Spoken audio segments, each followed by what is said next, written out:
At the edge of the great earth, where the trees spoke with the wind and the soil remembered the footsteps of the ancestors, the village of Itukula woke. The sun did not rise.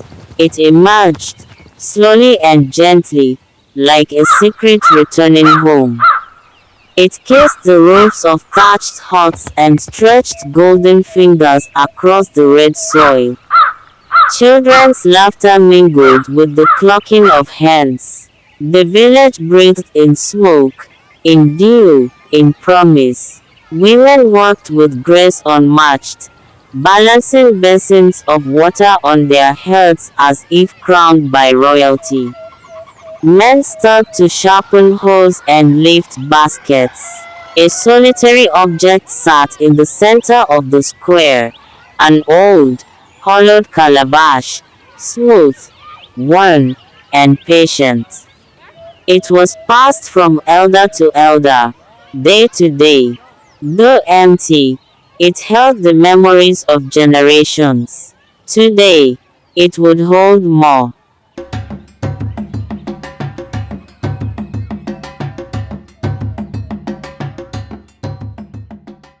Beyond the village, the land stretched wide and welcoming. There, fields of cassava, yams, and maize drank in the morning light. Old Baba Okon, his spine curved like a bow, stood with his grandson. In the child's small hand, he placed a single seed. This, he whispered, is more than food. It is a promise, a covenant between you and the land. The boy knelt. They buried the seed together, soft and deep. Around them, women sang as they planted. Hoes sliced the soil with rhythm and care. Farming in Itukula was not mere labor, it was an act of worship. And with every harvest, they remembered that blessings only came where sweat had fallen.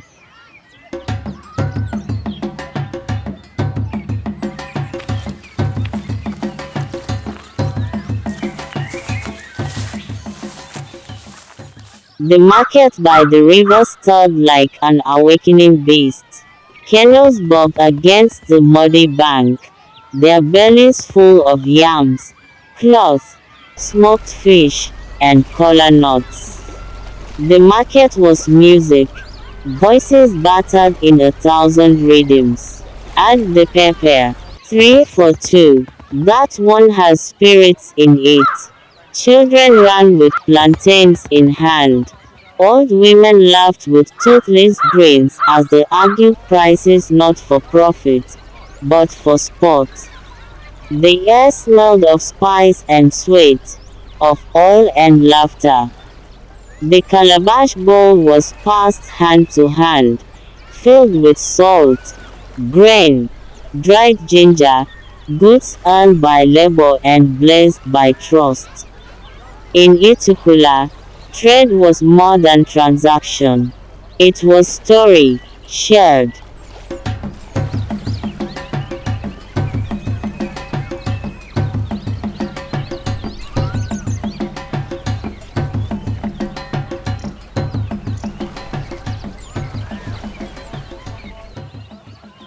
Beneath the royal Iroko tree, on a raised wooden dais, sat King Obadele, tall, robed in white, his voice carved from stone and wind. His stool was not merely furniture, it was history. The people gathered in a half-circle, respectful yet expectant. A widow came forward, asking for land to farm. A young man sought justice for a stolen goat. The king listened, silent, measured, as though the spirits themselves whispered into his ear.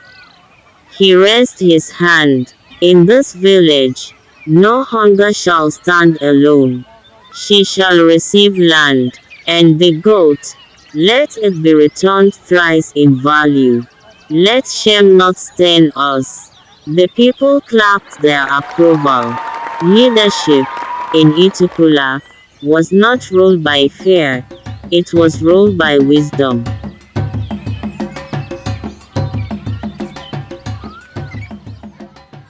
In the cool, sacred grove beyond the farms, the shrine stood quiet.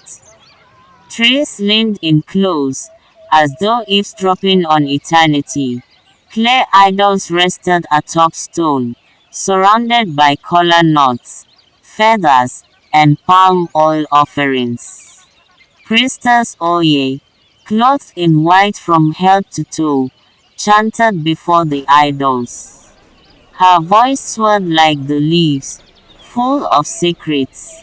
She called to the ancestors. She poured libations. She laid hands on the calabash and whispered names long forgotten by mortal ears. The village knelt. Rain, health, strength, and harvest, they asked. And the spirits answered in silence, in wind, in feeling. Faith was not shouted in Itukula. It was breathed.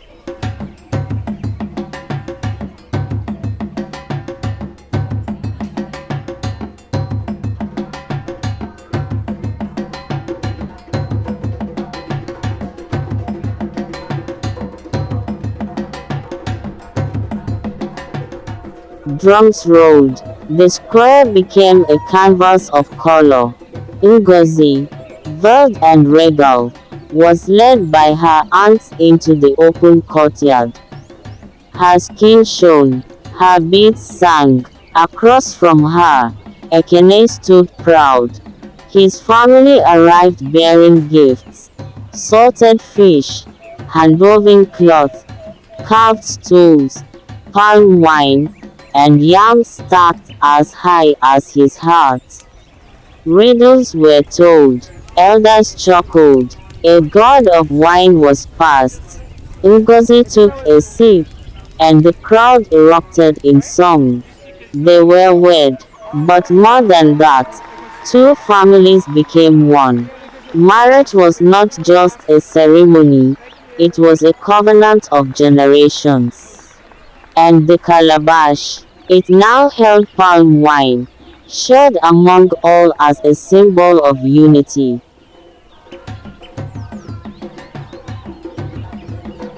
Night fell like a blessing. The stars blinked above, and the fire roared below. The people gathered. No law demanded it. They simply came. Grandmother Anu sat at the heart of the cycle, her voice smooth as honey, her hands dancing as she spoke. Once, the river fell in love with the hill. Children leaned in, men nodded knowingly, women clapped softly at the tale's turning points. In Itukula, stories were the true currency. They were passed from tongue to ear like heirlooms. Truths wrapped in tales, morals hidden in myth. The calabash passed again, filled this time with roasted nuts and shared laughter.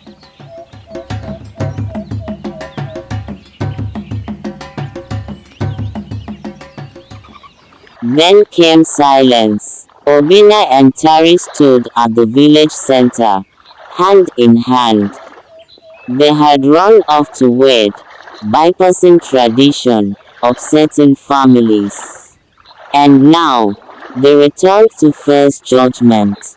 King Obadele's face was carved in stone. Priestess Oye whispered to the wind. Elders murmured, "You broke the calabash," the chief declared. "But can you mend it?" Obina knelt. Tari wept. And then, Mama Zuri, oldest of all, stepped forward. "Let love be disciplined, but not destroyed." A fine was paid. A new celebration was planned. The calabash was repaired, cracked but whole. The lesson was learned. Love, to endure, must work with tradition. One dawn, thunder cracked. The skies opened. Rain fell, not in drops, but in drums.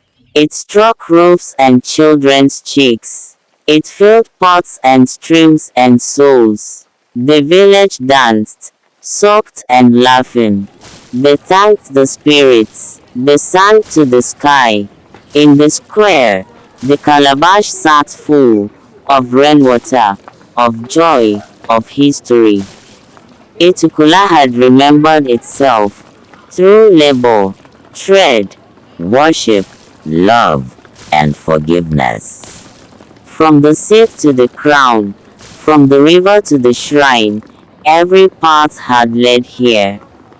And in the echo of that rain, the village spoke with one voice. We are one. We remember. We endure.